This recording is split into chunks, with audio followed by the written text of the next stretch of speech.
이 그 실전 투자 부분 우리가 넘어가서 보면 여기가 내용은 많지 않아요, 여러분. 네, 내용이 많지는 않은데 매수, 보유, 매도하는 부분에서 우리가 어떤 부분을 실제로 행해야 되는지를 제가 이야기를 해드릴 거예요. 매수하는 관점에서 봤을 때 우리가 전세 레버리지 투자를 할 거 아니에요. 전세 레버리지 투자를 했을 때 우리가 유리한 단지들이 특징이 뭐가 있는지를 볼 건데요. 보면은 여기 이제 수지인데 신축이랑 구축이랑 투자금이 지금 같은 시기이기 때문에 신축이 오히려 덜 들 수도 있어요. 그래서 이 연식에 대한 것들을 꼭 잘 봐야 된다. 예를 들면은 이 편한 세상 수지가 여기 성공역에서 인근에 가면 있는 던지인데 여기가 지금 10억 8천에 6억 7천 정도 이제 하고 있어요. 근데 이 수지구청역 위에 현대아파트가 구축이에요. 이 구축 아파트가 6억 8천에 3억 3천인데 얘도 거의 이제 3억 넘게 들고요. 얘도 한 4억 가까이 들어요. 그러니까 이런 부분들이 되게 가격 차이 많이 나고 이 안에서 선호도나 이런 것들도 차이가 많이 나고 평형 차이도 나고 엄청 차이가 나는데 투자금에 있어서는 크게 차이가 없단 말이에요. 그래서 이런 부분들이 비단 얘만의 문제가 아니다.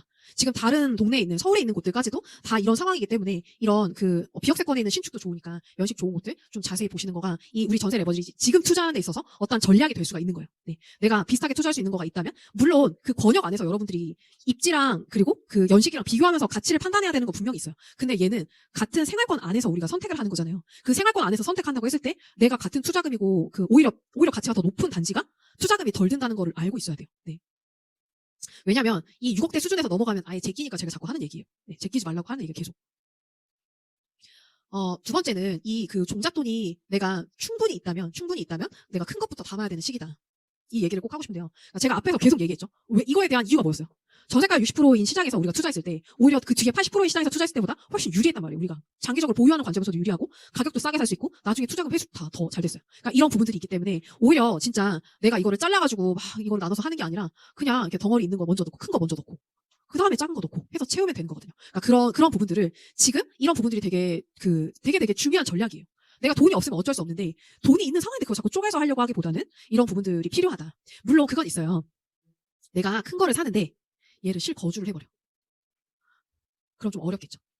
이거 돈 나중에 투자해야 되는데 좀 어렵잖아요. 네. 그리고 실거주를 했을 때 여러분들이 선택할 수 있는 단지랑 이거를 거주랑 투자를 분리해서 살 수 있는 단지랑 가격 차이가 되게 크게 나요. 예를 들면 내가 3억이 있을 때 뭐 성동구에서도 살 수 있는 것들이 나올 수 있는데 3억에 내가 4억 정도 빌리면 7억 정도 할 수 있기 때문에 사실 급지를 4급지 정도로 내려야 돼요. 네. 그러니까 그런 부분들이 있기 때문에 어쨌든 큰 것부터 담되 그 안에서 전제 조건은 내가 실거주가 아니라 어쨌든 투자 관점으로 보는 거예요. 물론 실거주 나중에 하다가 뭐 전세 주고 나오고 이렇게 해도 되죠. 근데 실거주를 내가 진짜 직접 산다라고 하면 이게 큰 돌을 조금 이제 줄여서 작은 돌로 이제 가야 된다는 거가 좀 문제죠. 그리고 필요한 경우에는 여러분들 그 시세 차익이 낮거나 차익이 기대가 안 되는 물건이 있으면 매도하거나 갈아타기를 하는 부분들도 고민을 해야 되는데 제가 이렇게 얘기를 하니까 진짜 많은 분들이 저한테 질문하신 게 뭐냐면 아직 오르지도 않은 물건을 팔고 싶다고 해요. 네. 근데 그러면 안 돼요, 여러분. 여러분이 투자하신 거에서 진짜 이건 안 오르는 물건이나 가치가 없다. 그런 건 파셔도 돼요.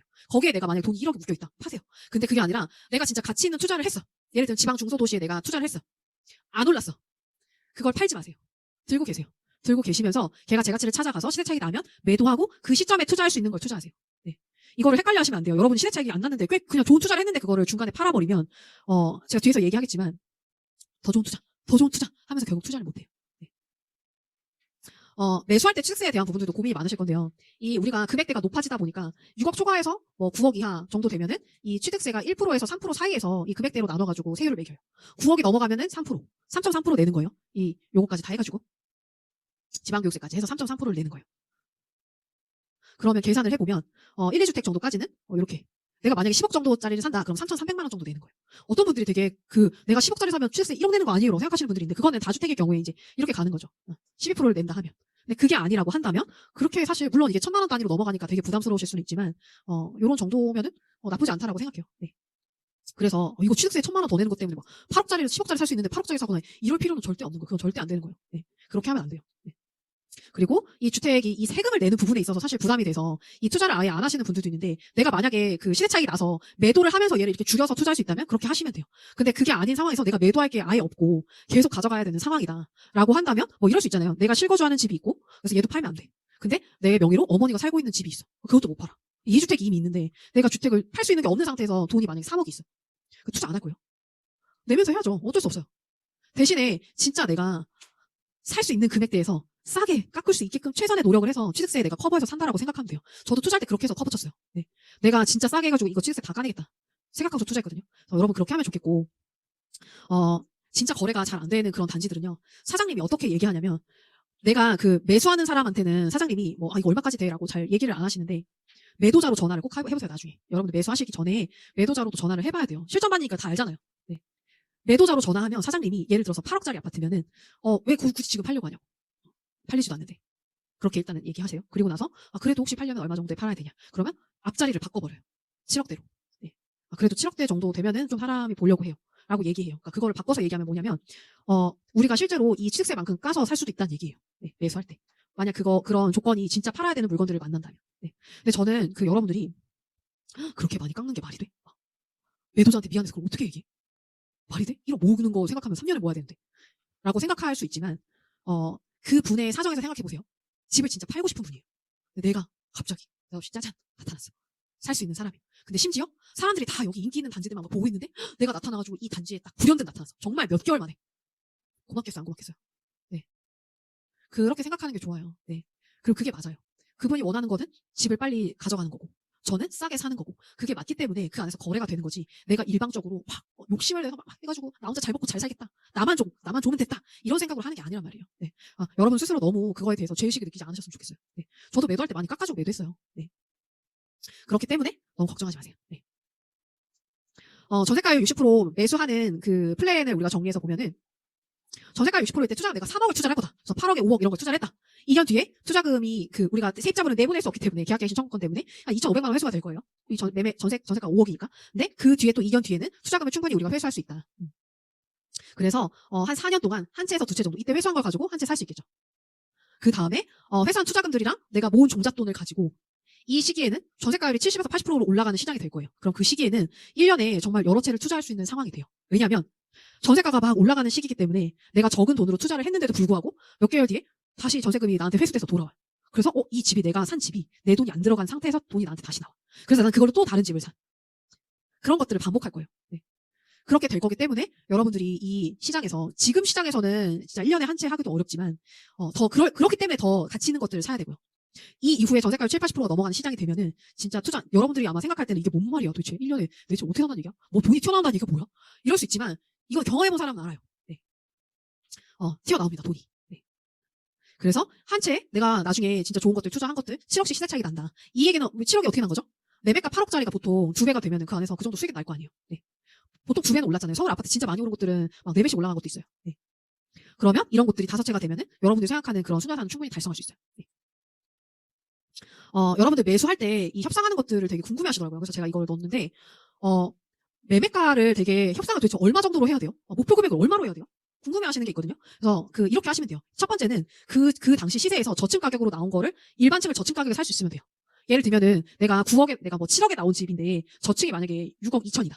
그러면 뭐 10층인데 그 6억 2천에 내가 살 수 있다. 저층 가격에. 그럼 베스트죠. 네.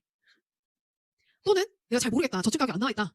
23년 1분기 가격으로 목표로 하세요. 저점 찍었을 때, 예를 들면 증여 취득했던 그런 가격까지는 하긴 어려운데, 그게 아니라, 일반적으로 좀 급매로 매도되었던 그 가격 있잖아요. 그 정도 가격 목표로 한번 던져보세요. 네. 그리고, 비수기를 고려해서 여러분들이 접근을 하는 게 좋아요. 네. 비수기를 고려한다는 건 뭐냐면, 우리가 일부, 뭐죠? 전세 가격이 지금 막 6억으로 나와 있다고 해가지고 내가 6억 투자할 수 있어. 그래서 잔금 대비는 안 되지만 그냥 내가 지금 전세 별로 없으니까 들어가야지 하고서 들어갔는데 전세 비수기가 맞물리면 전세가 없어도 안 나가요. 네, 잘 안 나가요. 그래서 가격을 낮춰야 돼요. 가격을 낮추면 나가요. 서울이기 때문에, 서울 수도권이기 때문에. 그래서 그런 부분들이 있어서 신규로 여러분 전세 세팅할 때 투자금 보수적으로 봐야 된다. 그리고 전세가 안 나갈 수 있기 때문에 생각한 것처럼 안 나갈 수 있기 때문에 전세금 낀 물건이나 이런 것들로 투자를 접근하는 게 좋아요. 그리고 잔금 대비를 안 해도 되는 물건들을 매수하면 좋겠죠. 네. 그런 물건들이 뭐가 있냐. 전세가 지금 당장은 낮게 껴있어. 예를 들면 시세가 6억인데 전세가 지금 5억에 들어가 있어서 내가 좀 투자금을 많이 넣어야 되긴 하지만 예를 들면은 일부 한 1년 정도 또는 6개월에서 1년 정도는 내가 투자금의 마통을 땡겨가지고 넣어야 돼. 더. 근데 매매가가 막 7, 8천 있어. 사야 돼, 안 사야 돼요? 사야죠. 네. 그렇게 해서 사요. 싸게 사세요. 싸게 사고 그런 물건들이 있을 때 내가 이거 영끌에서 사는 거 이거 맞나? 고민할 필요가 없는 게 이 내가 대출 받았던 돈은 다시 갚을 거잖아요. 전세 맞춰서. 그렇기 때문에 내가 싸게 사는 거에 집중해서 돈을 활용하는 거예요. 네. 그렇게 해서 여러분들이 돈을 활용해야 되고 그 전세가 높게 낀 물건들이 나올 때가 있어요. 네. 시세보다 높게 낀 물건들이 나올 때가 있어요. 특히나 그런 부분들이 있어요. 뭐냐면 전세가 높게 껴있는데 역전세가 났던 동네들이에요. 근데 역전세가 어느 정도 회복이 됐어. 그래서 괜찮아졌는데 그 긴 시간 동안 매도자분이 너무 고됐어. 너무 힘들었었는데 매매 금액이 그대로인 거예요. 전혀 오르지 않았어. 그럼 매도자분 입장에서 뭐냐면, 매도자 입장에서는 막 기진맥진한 거야. 나 진짜 그 역전세나 이런 것들 막 고민해도 너무 짜증나고 힘들고 그냥 나 이거 그냥 없애고 안 했으면 좋겠다. 그냥 너 가져왔으면 좋겠다. 그런 물건들이 종종 있어요. 그런 것들 고맙죠. 가져오는 거죠. 네.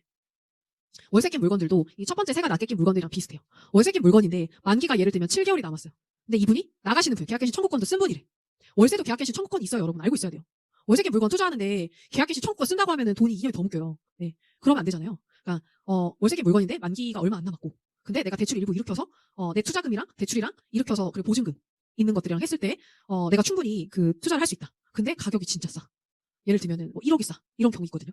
정말 싸게 나오는 것들 조건 중에 하나가 월세 낀 물건들인 경우가 많아요. 네. 그러면 그런 물건들은 내가 싸게 사는 데 집중해야 되는 시기라고 했잖아요, 지금. 그래서 그렇게 돈을 활용할 수 있어야 돼요. 주택수가 되시는 분들도 다주택자도 전세가 그 매매가의 60% 대출이 나와요. LTV 60%로 나와요. 네. 그러니까 그런 것들이 되니까 내 돈이랑 합쳐서 생각했을 때 충분히 대비가 돼. 그러면 그런 것들 접근하셔도 좋아요. 네. 그냥 무작정 이거 협상하라고 하니까 뭐 어떻게 그러는 거냐고 막 되게 난감해 하시는 거예요. 네. 그래서 제가 이거 조건들을 알려드린 거거든요. 그러니까 여러분들이 그냥 막연하게 이거 8억이네? 안 되겠네. 넘어가는 게 아니라 실제로 매물 조건이나 이런 것들을 보면서 내가 더 깎을 수 있는 물건들이 없는지를 잘 봐야 돼요. 네. 지금 시기는 그런 것들을 꼭 해야 되는 시기다. 나중에 보유하는 관점에서 임대사업자 등록을 하는 거가 필요해요. 지금 물론 확정된 건 아니지만 일단은 얘기는 나와 있어요. 뭔가 얘기는 나와 있어서 설명을 드리자면 이 민간 등록 임대사업자가 부활을 하면은 10년에서 15년 정도 의무 임대를 하게 돼요. 그러니까 10년, 15년 동안 못 팔아요. 그리고 5%만 올릴 수 있어요. 네. 전세가를 2년 뒤에 5%만 올릴 수 있어요.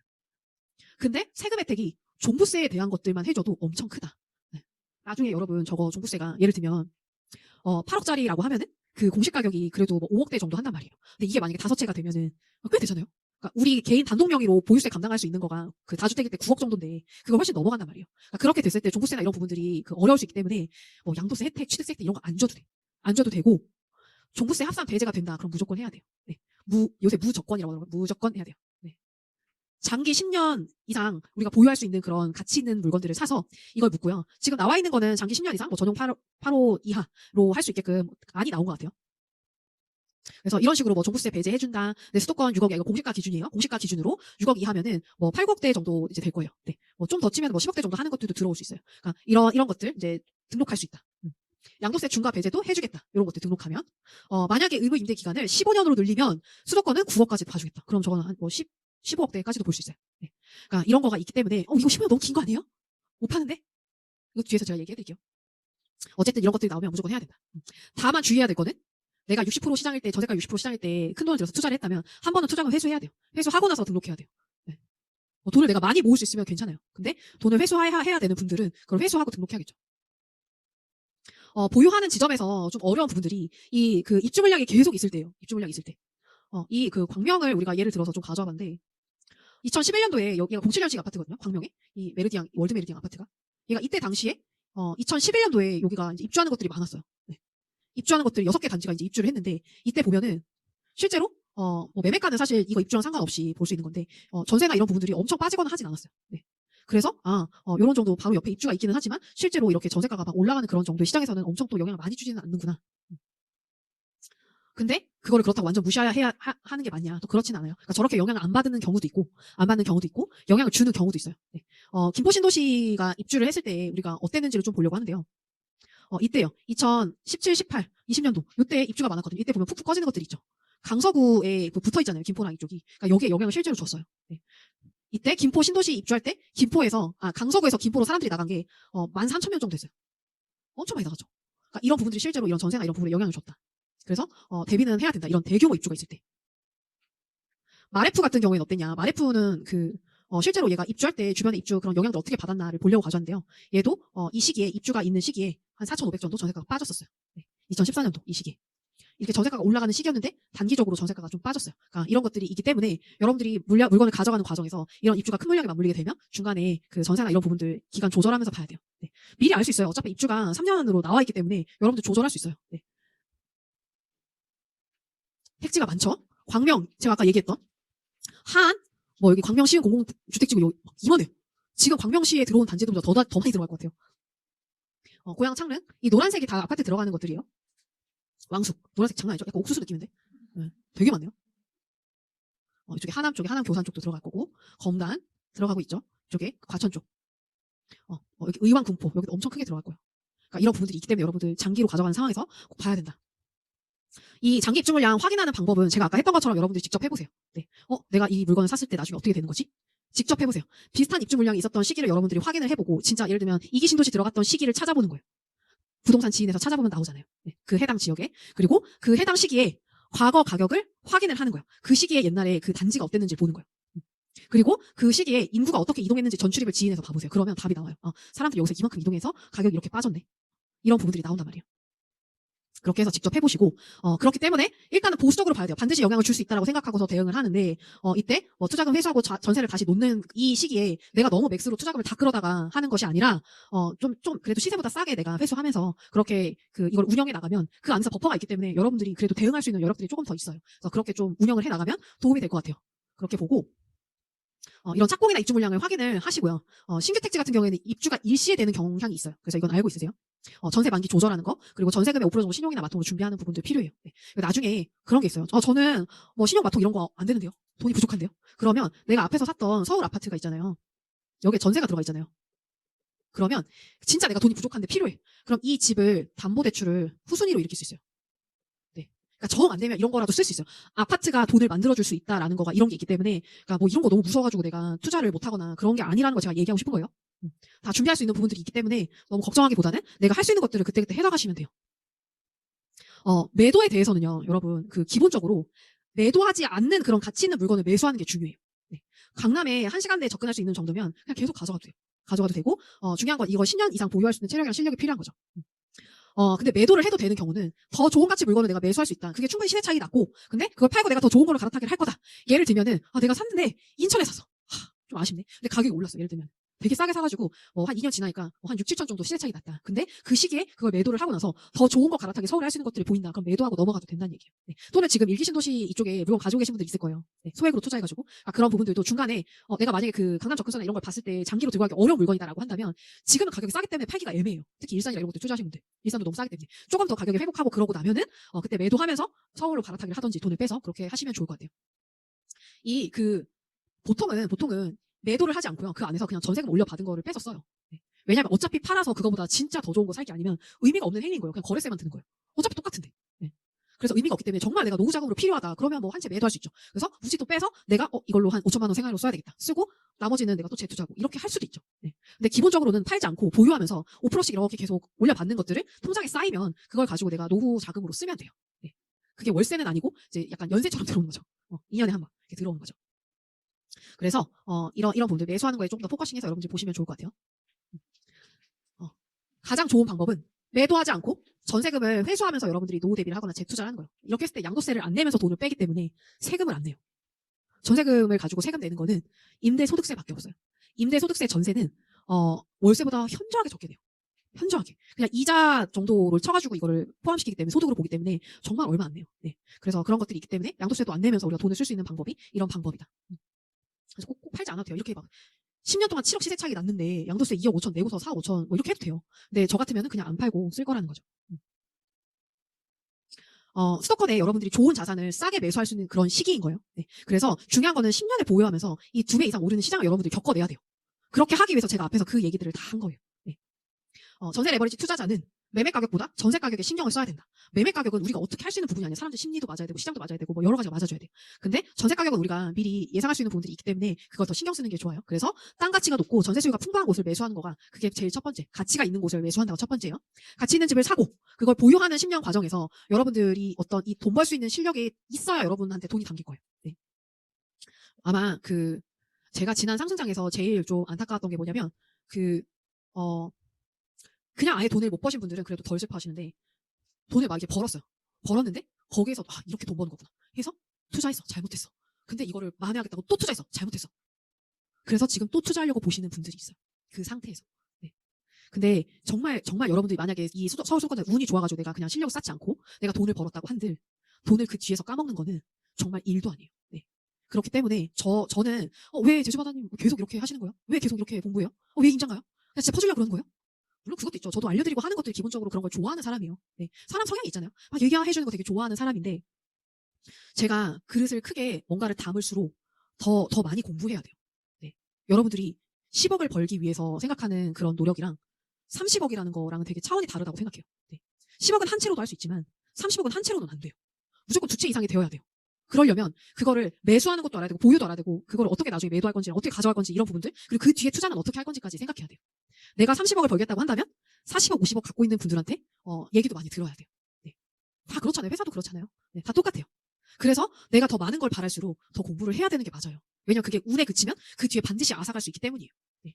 그래서 그런 걸 우리가 생각하고서 그냥 뭐 서울 수도권에 투자해가지고 돈 벌자 끝나는 게 아니라는 얘기를 꼭 해드리고 싶어요. 네. 그렇게 해야 여러분께 돈이 담길 거예요. 그 담겨서 여러분들한테 계속 남을 거예요. 이렇게 우리가 공부를 했음에도 불구하고 되게 열심히 지금 달려서 공부를 했단 말이에요. 지금 심지어 10시가 됐어. 너무 열심히 공부했어. 근데 여러분 이 강의장을 빠져나가면 끝났다 하면 다시 도돌이표가 돼요. 또 오리곡장을 보고 있어. 또 그게 사람이 원래 그래요. 근데 내가 그렇게 됐다고 해가지고 나 진짜 이제 어떡하지? 라고 생각할 필요가 없어요. 왜냐면 저도 그랬으니까. 사람이 한 번에 바뀌지 않아요.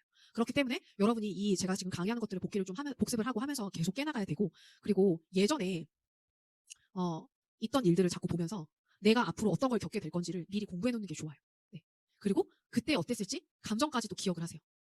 뭐 겪어보지 않았는데 어떻게 기억해요? 그냥 상상을 해보세요. 그때 어땠을지. 상상을 하면서 그 옛날 시기에 왜 도대체 2013년도 그렇게 쌀 때 사람들이 왜 투자하지 못했을까? 2년 뒤에 투자가 회수가 됐는데 왜 안 했을까? 이 시기의 시장 분위기가 이때도 똑같았어요. 인구 감소하고 주택 보급률 100% 이상이다. 얘기가 나왔어요. 지금도 비슷하죠. 유럽발 재정위기가 있었어요. 이때 되게 심각했어요. 신문에 맨날 나왔어요. 저 이때 한참 신문 스크랩할 때였거든요. 스크랩하면 맨날 그런 얘기밖에 안 나왔어요. 금리도 높은 편이었어요. 낮지 않았죠. 그리고 이때도 막 판교 이런 것들 막 아파트 들어가고 막 이 시기에 들어갔던 곳들이 꽤 많았어요. 그러다 보니까 이때 뭔가 역전세나 이런 부분들 똑같이 있었겠죠. 저 시기도 얼마나 힘들었겠어요. 2008년도에 매매 전세가 지금 이번처럼 훅 빠져가지고 있었는데 심지어 그때 금융위기가 되게 세게 왔잖아요. 그러니 이런 것들을 겪었던 시기에 되게 고통스러웠을 거란 말이에요. 오히려 그런 것들을 안 겪었으면 샀을 거예요. 겪었기 때문에 못 샀어요. 매수하고 3년 뒤에 팔고 싶은데 오를 수 있을까? 나 3년 뒤에 팔아버리고 싶은데 이거 길게 못 가져가는데. 근데 답이 안 나오니까 못 산 거죠. 매매 가격보다 투자금에 집중하신 분들은 수도권 외곽 투자를 했어요. 작게. 네. 물론 그것도 나쁘지 않아요. 왜냐하면 중간에 갈아타기 하면서 매도할 수 있었으니까. 그러니까 그런 부분들이 있기 때문에 이런 것 때문에 못 샀구나. 생각을 해봐야 돼요. 내가 앞으로 시장이 좋아져도 못 사게 될 이유가 뭐지? 이런 부분들이 있는 거예요. 우리가 되게 내가 직접 역전세를 겪지도 않았는데도 불구하고 주변에서 되게 고통스러운 과정들을 봤잖아요. 네. 내가 봤기 때문에 그게 트라우마로 남아요. 그렇기 때문에 더 못 사요. 예전에 과거에 하락장을 되게 세게 맞으신 분들, 선배 투자자분들이 지난 상승장에서 투자를 거의 못 하셨대요. 네. 그 트라우마 때문에. 그리고 아예 부동산 투자 안 하시고 주식 투자 넘어가신 분들도 있고. 그러니까 그런 것들이 되게 센 경험인 거예요. 네. 모든 걸 다 이걸 던져버리게 할 정도로. 그러니까 집을 못 산 거죠. 그 시기. 그렇기 때문에 여러분들도 내가 그럴 수 있다라고 생각하고 그리고 내가 지금 갖고 있는 것들이 어떤 트라우마다. 완전 현실적인 게 아니라 내 마음속에 감정으로 남아있는 것들이 나를 죄고 있는 것들이 많다라는 거를 인지를 하고서 이 시장을 바라봐야 돼요. 감정을 느끼는 걸 막을 수는 없어요. 저도 똑같아요. 저도 되게 불안하고 힘들거든요. 근데 그거는 감정이다라는 걸 인지하고 난 순간부터는 거기서 나올 수 있어요. 네. 그다음부터는 이성적으로 뭔가를 볼 수가 있어요. 그래서 그런 연습을 여러분들이 하셔야 돼요. 그걸 어떻게 연습하냐? 이걸 예전에 이런 것들을 기사를 찾아보고 이때 사람들 마음 어땠을까 확인해보고 나랑 지금 마음 똑같네. 이런 얘기 뉴스에서 나오면 나도 되게 불안하겠지만 이성적으로 생각해서 빠져나와야 되겠구나. 이거를 하셔야 돼요. 그래야 여러분들이 실제로 투자를 해낼 수가 있어요. 네. 단기간이 아니라 10년을 보유한다는 생각으로 여러분들이 그 투자를 하면요. 그 수도권 좋은 자산을 싼 가격에 매수할 수 있어요. 여러분들이 자꾸 이거를 뭔가 그 장기로 보지 않고 단기로 보니까 떨어질 것도 무섭고 역전세 이런 것들도 무섭고 사실 무서운 거거든요. 근데 사실 장기로 바라본다면 내가 이거 집을 8억짜리를 사가지고 또는 7억짜리를 사서 한 채에 7, 8억을 벌 수 있다라고 한다면 역전세고 뭐고 그냥 할 거잖아요. 네. 그거를 더 길게 보시는 게 좋아요. 네. 더 길게 보시고 내가 대응할 수 있냐 없냐를 계산을 제가 해드렸잖아요. 5%를 기준으로 여러분들 보시면 된다고. 그렇게 해서 여러분들이 대응할 수 있는 것들을 보면서 이성적으로 보는 게 되게 필요해요. 지금은 불황이고 그래서 부동산 경기가 불황인 상태에서 좋은 가치의 물건을 매수할 수 있는 시기이기 때문에 굉장히 투자하기 좋은 시기다. 10년을 보고서 가자. 그래서 내가 투자금 1억 이상 보유하고 있고 연저축액이 1억 이상 있으신 분들은 수도권 10년 보유 생각하고 투자하면 돼요. 내가 1억 이상이 있으면 연저축액이 한 2, 3천만 원만 돼도 서울 투자해도 돼요. 네, 괜찮아요. 상관없어요. 오히려 더 장기로 봤을 땐 더 나을 수 있어요. 왜냐면 매도 안 하고 그냥 쭉 가져가면 되기 때문에. 근데 내가 투자하는 것들이 너무 이게 지연돼가지고 어려울 것 같다. 또 1억 샀는데 그 다음 투자를 내가 그럼 언제 하냐. 이런 것들이 걱정이 된다면 그냥 1억 가지고 수도권 투자하고 나머지 돈 모은 걸로 중소도시 투자하고 그렇게 하세요. 네. 그래서 서울이나 수도권 투자한 다음에 매수한 이후에 투자금 회수하고 그걸로 다시 재투자하는 방향으로 여러분들 투자하시면 돼요. 그래서 내가 좀 종잣돈이 많지 않으신 분들은 지금 같은 시장에서 4급지 이상에서 투자를 하시고 5급지 지금 투자하는 거 아니라고 그랬죠. 4급지 이상에 투자하시고 그리고 봄 시장에서 나중에 전세가나 매매가가 올라갈 때 그때 전세가율 80% 이상 넘는 시장에서 그때 여러 개 투자를 하시면 된다. 근데 지금 강의 들으면서 진짜 사야 될 것 같은데 막 상대적으로 약간 박탈감 느끼시는 분들도 있어요. 지금 투자금 없으신 분들. 이런 분들은 수도권 어차피 사이클이 길어요. 15년 이상이. 네. 넘어가. 그래서 종잣돈 모으거나 종잣돈을 지방에서 불리든 해서 투자 공부를 계속 해나가시면 돼요. 네. 그래서 내 종잣돈 상황에 맞는 투자 물건을 찾으면 돼요. 그리고 그 안에서도 가치가 높은 걸 그냥 사면 되는 거예요. 내가 1억밖에 없는데 자꾸 3억 투자할 수 있는 것들을 막 봐봤자 어차피 안 되잖아요. 근데 뭐 내가 1억 있는데 사급지만 보는 게 아니라 상급지까지 가가지고 같이 보는 건 저는 되게 좋다라고 생각해요. 네. 근데 그걸 그냥 안 되는 단지를 가가지고 내가 몸에 필요는 없다. 그것 때문에 스트레스 받을 필요는 없다는 거. 그렇게 하시면 되고, 그래서 내가 겨울 시장에서 투자할 수 있는 투자금은 없지만 봄 시장에서 충분히 투자한다고 했을 때도 30억 이상 달성할 수 있어요. 네. 그래서 전혀 얘도 달성할 수 있고 얘도 달성할 수 있다. 문제가 없다. 제가 실전반 안내 조금 하면서 뒤에 에필로그 얘기할게요. 네, 여러분 실전반 26기 너무너무 환영합니다. 실전반 26기 관련해서 좀 안내를 할게요. 여러분 제가 위에 이걸 달았어요. 반드시 30억 달성한 실전반 26기. 우리 실전반 그 과정은 오늘 저 톡방 이제 생성해서 아까 만나가지고 사진 찍고 하셨잖아요. 내일 톡방에 튜터님이 초대가 되실 거예요. 그리고 임장지를 공개를 해주실 겁니다. 그리고 나면은 이제 임장 어떻게 갈 건지 루트 짜고 하겠죠. 조별로 온라인 OT가 요 11일까지 진행이 될 거고요.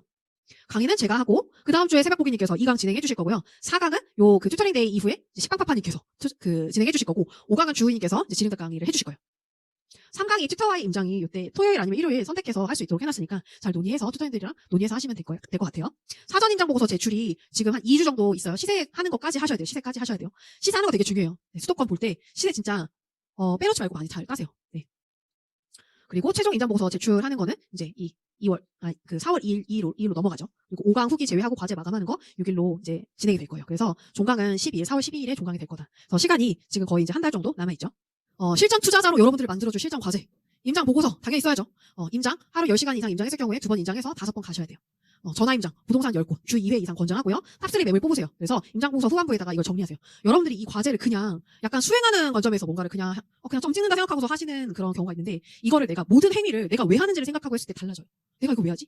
이거 왜요? 여러분 실전 투자자기 때문에 이거 하는 거예요. 네. 이거 다 진짜 투자할 때 도움되는 부분이기 때문에 내가 전화 임장을 한다고 할 때 한 번 하더라도 예를 들면 이렇게 사장님 물고 늘어지라는 게 아니라 어떤 목적을 갖고 전화를 하시면 좋겠어요. 그냥 하는 게 아니라 시간 이렇게 가는 걸로 하는 게 아니라 예를 들면 이번에는 매도 컨셉으로 해가지고 사장님 어떻게 얘기하나 들어봐야지.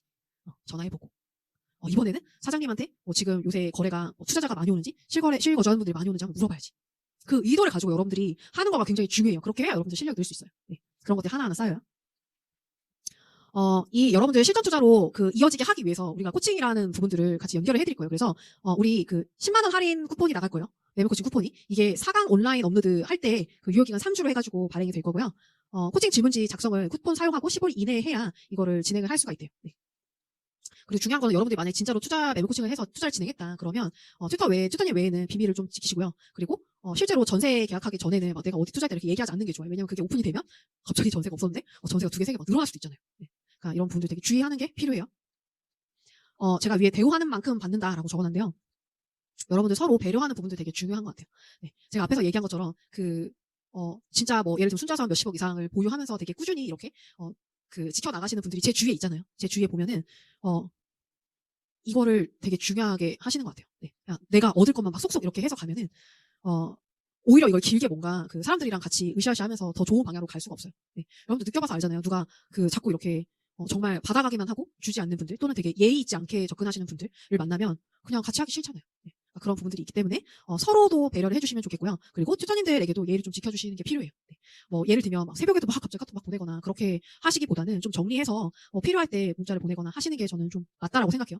그리고 이게 되게 중요한데 내가 이거를 하는 게 당연하다고 생각하지 않았으면 좋겠어요. 네. 그렇게 생각하는 순간부터 그냥 그만큼만 이제 받아가실 거예요. 네. 튜터님들은 내가 여러분들이 기대하는 거 이상으로 되게 많이 드리기 위해서 내가 어떻게 하면 더 이분들 잘 끌어갈 수 있을까? 어떻게 하면 더 많이 알려드릴 수 있을까를 되게 고민하면서 같이 스터디를 계속해요. 네. 그런 걸 하면서 여러분들을 만나요. 그렇기 때문에 이거를 너무 당연하다라고 생각하지 마시고 되게 배려하고 그런 존중하는 마음으로 같이 대해주시면 튜터님들도 여러분들한테 그 이상으로 주실 거예요. 네. 그 마음을 같이 나눠주시면 좋을 것 같고요. 투자하는 데 있어서 여러분들 실력을 늘리기 위해서 질문을 많이 하시면 좋겠어요. 그냥 단순히 이런 매물이야 이런 매물 어때요? 이렇게 물어보는 걸로는 여러분들 실력을 늘리는 거가 안 돼요. 네. 이 실전만이라는 과정은 여러분들이 물론 궁극적으로 투자하는 목적도 있지만 실제로 실력을 늘리기 위해서 튜터님이 계시는 거거든요. 그러니까 그런 부분에서 여러분들이 실력을 키우기 위해서 질문을 많이 하시는 게 중요해요. 네. 그렇게 좀 진행을 해주시고 이런 되게 구체적인 이런 부분들은 사실 되게 그 상황에 대해서 자세히 알아야 이거를 알려드릴 수 있는 부분들이 있거든요. 만약에 이런 재무 상황에 대한 거나 이런 것들을 그냥 얘기했는데 나 스스로도 얘기하는 사람도 뭔가를 빼먹고 얘기했으면 그게 방향이 또 틀어져요. 네. 그런 게 있기 때문에 정말 그런 중요한 그런 재무 상황에 대한 부분들은 그 안에서 뭐 튜터님이 그냥 단기간에 만났을 때 이렇게 해결하려고 하시기보다는 더 아예 다 잘 정리해서 그냥 코칭을 받거나 그렇게 하시는 방향이 오히려 여러분들한테 더 도움되는 방향이에요. 네. 그렇게 하시면 좋겠고요. 제가 이 뒤에는 여기까지가 이제 우리 실전반 안내사항이 있었고, 이 뒤에는 제가 여러분들이 실제로 그 투자자로서 이 실전반에서 강의를 듣고 수도권 투자하게 됐을 때 어떤 일을 겪게 될지를 꼭 알려드리고 싶어서 넣어놨어요. 네. 이거를 왜 얘기하냐면, 어떤 분이 이거에 대해서 질문을 하신 건데, 여러분들도 이분과 다르지 않은 감정을 계속 느끼면서 투자를 할 거기 때문에 제가 꼭 얘기하고 싶었어요. 네. 그 종잣돈에 여유가 있으면 서수도권 봐라라고 제가 오늘도 계속 얘기했는데, 시장을 트래킹해서 보니까 정말 전세가도 많이 오르고 금매도 나오고 하는 단지들이 있더라고요. 근데 사실 저는 서울수도권에 투자할 종잣돈은 없어요. 네. 그래서 이번에 기회를 잡지 못하더라도 내가 준비만 되면 언제든 투자할 수 있다라고 배웠고 생각은 하는데 마음이 이제 안 받아들이는 거예요. 네. 그리고 과거에 내가 했던 그런 의사결정들에 대해서 후회하는 부분들이 있다. 왜 나 돈이 없지? 둘 중에 하나겠죠. 돈을 못 모았거나 아니면 다른 데에 지금 투자해놨는데 거기에 돈이 들어가 있거나. 네. 이런 마음이 든다. 머리로는 알지만 마음은 되게 불편하다. 이런 비슷한 상황이신 분들이 있을 것 같다라는 질문을 하셔서 제가 얘기했던 것들이 있는데 제가 했던 것들과 여러분들이 하게 될 것들을 좀 같이 얘기를 해볼게요. 제주마다는 저는 지방 투자를 했고요. 그리고 수도권 투자도 했어요. 지방 투자를 하면서 이거를 같이 병행하고 그 다음에 그 다음 투자를 계속 연결해 가면서 이 돈을 불렸어요. 이렇게 저처럼 하시는 분들이 있어요. 아까 이 앞에서 질문하셨던 분도 비슷할 수도 있어요. 내가 지방에 돈을 넣어놨는데 아직 오르지 않고 있는 상황에서 서울 투자를 해야 된다고 하니까 속이 터지는 거예요. 저도 똑같이 겪었던 사람이기 때문에 이해가 돼요. 네. 동해바다라는 사람이 있어. 여러분들 중에도 있을 거예요. 지방 투자 시작 안 하고 그냥 수도권 외곽부터 투자를 해놓으신 분도 있을 거예요. 이분은 여기서 투자한 게 있고 또 종잣돈 모은 게 있으면 그걸로 사급치 투자하고 얘네 나중에 투자금 회수된 걸 가지고 또는 팔아서 다음 투자를 계속 연결하면 돼요. 전혀 문제가 없어요. 그 다음은 서해바다. 이분은 이때 돈이 없어서 투자는 못했는데 하다 보니까 갑자기 이급지에 투자할 수 있는 기회가 생겨서 투자를 했어. 운이 좋은 케이스. 이렇게 해서 얘를 투자한 걸 가지고 다음 투자를 연결할 수가 있겠죠. 이분들의 특징은 뭐냐면 뭐가 됐든지 투자를 해서 결과를 냈고 그 다음 투자까지 연결을 해놨어요. 근데 여러분들이 생각하는 게 뭐가 있냐면 이분은 먼바다라는 분인데요. 내가 이때 투자 안 했으면은 이거 투자할 수 있었을 텐데. 내가 이때 투자 안 했으면은 이거 투자할 수 있었을 텐데. 왜냐면 이렇게 투자하는 사람이 보이니까. 그래서 그럼 어떻게 할 거냐? 그럼 계속 투자 안 할 거냐? 이분은 진짜 운이 좋은 거예요. 이때 그래도 투자를 안 했다가 어느 순간 결정적인 순간에 투자를 해서 얘를 잡은 거예요. 정말 운이 좋은 거죠. 근데 내가 이때 투자하지 말고 이렇게 할 걸 생각하고서 계속 미뤄. 더 좋은 거 해야지. 더 좋은 거 해야지. 계속 미뤄. 투자 못 해요. 네, 투자 못 해요. 그거는 할 수 없는 일인 거예요. 네. 우리가 할 수 있는 거는 내가 지금 할 수 있는 최선의 투자를 해나가는 거예요. 이분보다 내가 빨리 심었으니까 결과가 빨리 나올 거 아니에요. 맞아요? 이분보다 내가 5급지라도 심어놨으니까 결과가 빨리 나올 거 아니에요. 네. 그게 중요한 거예요. 네. 그게 중요한 거고 이런 부분에 있어서 여러분 계속 후회가 있을 수밖에 없어요. 왜냐하면 내가 투자한 거보다 시간이 지날수록 더 좋은 것들이 기회가 있을 수가 있어요. 네. 근데 중요한 거는 그게 기회가 언제 올지를 모른다는 거예요. 그럼 내가 3년을 손가락 빨지 5년을 손가락 빨지 알 수가 없어요. 그럼 그 시간 동안 내가 어떻게 할 건지 답이 없는 거잖아요. 그걸 기다린다는 거는 사실 되게 어려운 일인 거예요. 네. 그래서 우리가 어쨌든 투자할 수 있을 때 투자를 해 나간 거고 그거를 우리가 후회할 필요는 없다. 그냥 그때 할 수 있는 최선의 선택이었던 거예요. 네. 여러분들이 서울에 투자를 하고 나면은 서울에 예를 들어서 내가 2억을 가지고 뭐 동대문에 투자를 했어요. 투자를 하고 났는데 2024년에 투자를 하고 났어. 동대문에 뭐 7억에 5억 이런 식으로 투자를 했다. 근데 1년이 지나니까 내 거 물건 오르지도 않았는데 갑자기 예를 들면은 얘 말고 조금 더 좋은 동네에 투자할 수 있는 물건이 나와서 이거 막 팔아버리고 싶은 거야. 동작구 이상으로 투자할 수 있는 것들이 막 나왔네. 2억으로. 나 그때 투자 왜 했지? 이런 생각을 가질 수밖에 없단 말이에요. 네. 이거는 지방 투자 하신 분들도 아마 비슷할 거예요. 네. 나 그때 투자하면 안 되는데 이거 팔아버리고 이거 사야지. 그러면 어떻게 되냐면 팔고 다시 사. 오르기 전에 또 팔고 다시 사. 언제까지 이거 계속 할 거야? 계속 할 거예요? 아니잖아요. 그러니까 그런 게 있기 때문에 그런 후회를 하는 거에 대해서는 감정이나 이런 부분 아쉬운 부분이 있을 수 있지만 그거는 내가 할 수 없는 영역에 대해서 욕심내는 거예요. 네. 그래서 그걸 여러분들이 아셔야 돼요. 내가 앞에서 이분이 겪었던 것처럼 나도 그 마음을 겪을 수 있겠구나. 내가 투자를 하고 나면 이건 수도권 투자만 있는 건 아니에요. 모든 투자가 그래요. 모든 투자가. 모든 것들이 그래요. 그래서 그런 부분들이 있을 수 있다. 그게 여러분들이 투자하면서 살다 보면 겪게 될 일들이에요. 이렇게 된다고 했을 때 뭐라도 심어놓으면 다 목표 달성할 수 있어요. 시간이 걸릴 뿐이지. 네. 당연히 여기 좋은 거 샀는데 왜 못 벌어요? 당연히 벌지. 네. 근데 이렇게 되면 결과가 없다는 거예요. 네. 중요한 건 실력도 안 늘어. 그래서 이런 것들을 생각하고 여러분들이 투자에 임했으면 좋겠어요. 네.